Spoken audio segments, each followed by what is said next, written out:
memberikan fardu kepada umat Rasulullah sallallahu alaihi wasallam. Berapa asalnya tuan-tuan? 50 waktu. 50 waktu ini bukan secara simbolik ke, metafora ke, ataupun Allah bermonolog dengan Rasulullah sallallahu alaihi wasallam. Memang 50 waktu.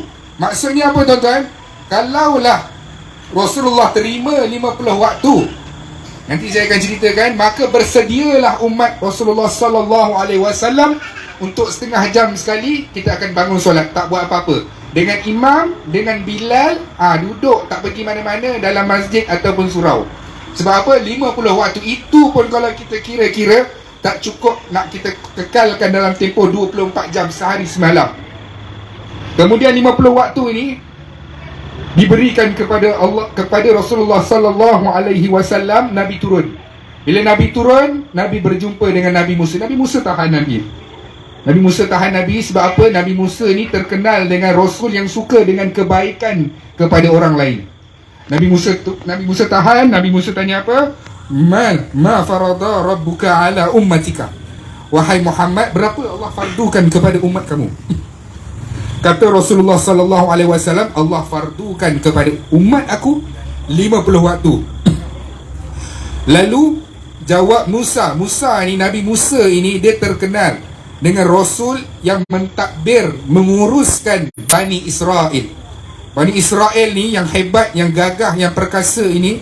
Kata Musa, wahai Muhammad, umat aku yang kuat pun dia tak akan buat, dia tak akan laksanakan solat itu. Ini kan pula umat kamu yang lemah, mereka akan tinggalkan. Muhammad, irji ila rabbi fas'alhu ila takhfif. Naik, pergi berjumpa dengan Tuhan kamu, pergi minta kurang. Nabi dengar umatku, maka Nabi pergi untuk minta kurang. Minta kurang ini bukan sebab Nabi yang nak minta kurang.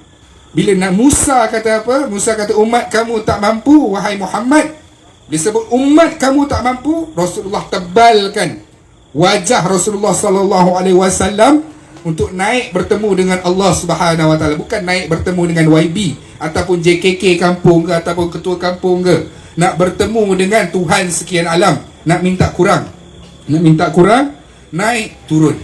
Naik turun, umat kamu tak mampu Muhammad, irji ila rabbi, pergi bertemu Tuhan, naik turun. Sampailah solat itu menjadi 5 waktu tuan, 5 waktu dalam keadaan Allah Maha mengetahui bahawasanya solat itu akan diberikan kepada Muhammad dengan 5 fardu sahaja. Dengan 5 kefarduan, sampai 5 fardu. Nabi Musa tanya, wahai Muhammad, berapa dah Allah kurangkan? 5 waktu. Wahai Muhammad, 5 waktu pun umat kamu akan tinggalkan. Betul tak semua? Betul tak? 5 waktu pun umat kamu akan tinggalkan. Irji' ila rabbik, pergi naik balik, pergi Tuhan kamu, minta kurang Muhammad, umat kamu tak mampu. Maka hari ini benarlah perkataan Nabi Musa bahawa sesungguhnya 5 waktu pun kita tak mampu tuan-tuan. Ada orang hari ini, dia solat, kalau dia solat pun dia tidak solat secara lengkap. Dekat rumah dia duduk dengan isteri dia solat subuh. Pergi kerja, kemudian kebetulan hari tu hari Jumaat, kawan-kawan dia semua pergi solat Jumaat, dia pergi solat Jumaat. Masuk asar, nak pancat pukul 5, dia kata dengan kawan dia, tak apalah, aku solat dekat rumah. Sampai dekat rumah, isteri dia tanya, dah solat ke belum? Dia kata dah solat dah dekat tempat kerja. Orang kita sekarang menipu tuan-tuan. Dia bukan menipu orang lain, dia menipu diri dia dalam keadaan dia tak solat. Sama lah juga kalau kita tengok orang hari ni tak solat.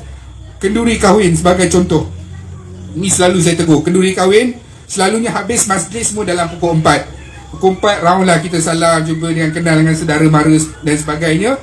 Nanti nak foto, nak photoshoot, nak outdoor, nak ambil gambar outdoor. Bila nak ambil gambar outdoor, asar masuk dalam 4.30, 4.45 dan sebagainya. Jadi bila nak solat nanti, dia kena padamkan, dia punya kena cuci make up dia dan sebagainya, dengan pakaian ketat, nak kena tukar, nak pakai telekung. Jadi dia kata tak apalah, kita qada lah solat di asar ni, kita qada lah solat asar. Boleh pula dia buat fatwa dia sendiri, tak apa, kita qada solat asar kita asbab nak ambil gambar saja. Hari pertama perkahwinan, baik si isteri ataupun si suami dah melakukan dosa kepada Allah Subhanahu Wa Taala seawal hari pertama perkahwinan mereka. Maka benarlah kata Nabi Musa, naiklah bertemu dengan Tuhan kamu, pergi minta kurang Muhammad, sesungguhnya umat kamu tak mampu. Tak mampu. Maka ketika itulah Rasulullah sallallahu alaihi wasallam kata apa? Wahai Musa, dah banyak sangat dah aku naik dan turun menghadap Tuhanku.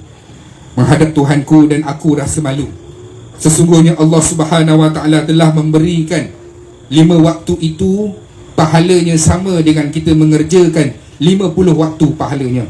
Allah telah memberikan pahalanya sebegitu. Dan mana-mana umat aku yang berniat untuk melakukan kebaikan, Allah akan menerima ianya sebagai pahala kebaikan, walaupun ia baru niat. Allah akan berikan 1 pahala, dan kalau ia melaksanakan niatnya itu, Allah akan berikan 10 pahala. Dan kalau di kalangan umat kamu ingin melakukan kejahatan, baru berniat nak lakukan kejahatan, Allah tidak akan menulis ianya sebagai 1 dosa. Dan kalaulah umat kamu melakukan dosa tersebut, Allah akan mencatatnya sebagai 1 dosa di sisi Allah Subhanahu wa taala. Aku sangat malu, wahai Musa, maka aku tak mampu nak menghadap Tuhan aku banyak kali. Kerana apa? Kerana banyaknya kelebihan yang Allah berikan kepada umat aku.